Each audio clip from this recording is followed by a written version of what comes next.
Hi and welcome to the channel.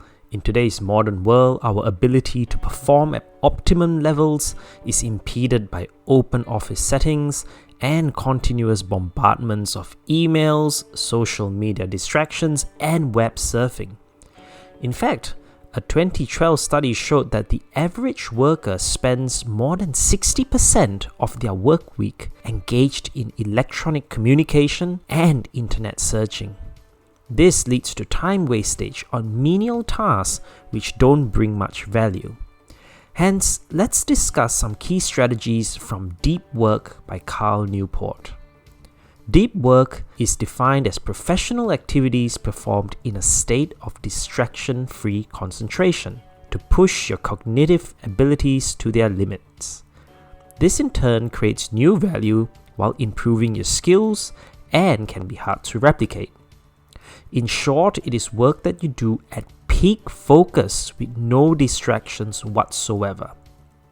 Shallow work, in contrast, are what we commonly refer to as busyness tasks, checking emails, scheduling meetings that perhaps don't create much value but are often fitted into one's day. Cal Newport suggests that in order to attain high-level results, we must have strategies to engage in a state of deep work consistently. So let's explore 4 strategies from this book that are easy to apply. 1. The most critical: set up a deep work schedule. This is where you set aside time slot in your day to carry out periods of high focus, priority work. The lengths of time for deep work may vary based on your previous habits, but always start small. For example, 20 minutes of deep work followed by 5 minutes of shallow work, and alternate this for about 3 rounds. And during the times of deep work, concentrate and don't waver to check your emails or surf the net. Instead, focus at the task at hand. You can use a timer to beep once the time is up. This can be a very challenging period if your mind is already used to being very reactive to external stimulation. But stay centered, and with time you will build the endurance to have such deep focus. Then, as your stamina increases, the length of time for deep work can be adjusted and increased. In addition, schedule to have your deep work time in an ideal location, a quiet room or a library. This is so important, particularly to those in open office spaces where distractions are aplenty. Turn off pop-up messages and disengage from the internet if it is not required for the task at hand. Lastly, prepare an action plan for the specific task that you wish to complete during deep work. However, this action plan must be prepared prior to the deep work session, and this might be done the day before. This will ensure that you engage in the critical time slot of deep work doing the work that's required, instead of wasting crucial minutes planning. Number 2, reduce social media exposure. We live in such a connected world, so as harsh as this sounds, for every social media account that you have, always ask, what value does this bring to me? In fact, you could even try going on a social media sabbatical. Try it for maybe 5 days. Just don't check any accounts and see how it impacts your life. If any of the platforms are crucial to you, you may keep it after that 5-day period, while you may choose to completely disengage from those which are not particularly relevant. 3 is to reduce shallow work. Now, we know that shallow work is unfortunately part and parcel of most workplaces. And let's use the most common example, and that is to respond to emails, the greatest drain of work time. In order to reduce the number of back and forth emails, respond by using what's known as a process-centric response. Let's give you an example. Let's say you've just received an email from a colleague regarding an article draft.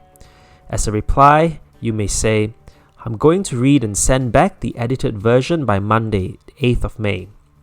I will include all my edits, so feel free to adjust as you see fit. At that point, you should have a complete final draft. There is no need to reply to this message and follow up with me after I return the edits, unless, of course, there's an issue." Essentially, the reply provides the reader with sufficient information and confidence to proceed with the project without the need to double check with you. Also, a more cutthroat approach is to only reply to emails that are clear and not spam-like. For example, when I was teaching in university, I would get numerous invites to join journal editorial boards or journal submissions. Instead of replying to them, I started to ignore them and deleted such messages. Hence, I started to receive less emails and hence less distractions. Number 4 is super critical, and that is that downtime is key. Deep work requires immense focus and concentration. Ultimately, even the best thinkers who engage in deep focus generally hit a point where their productivity hits a wall.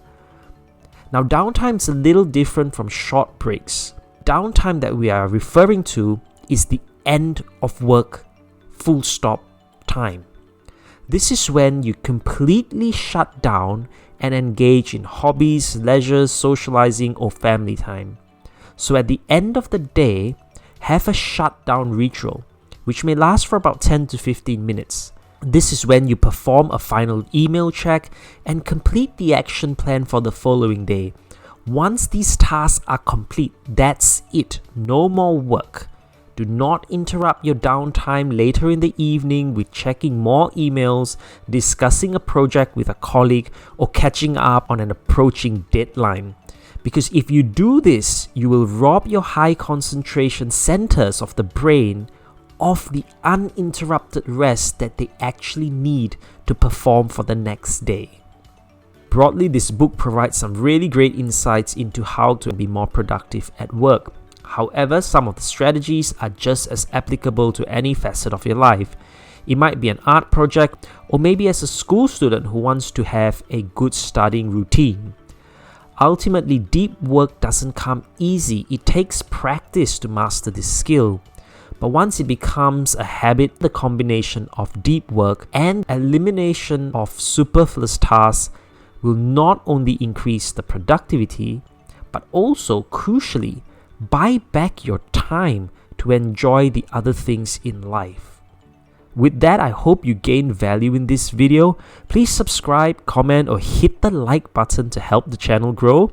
And until the next video, stay well.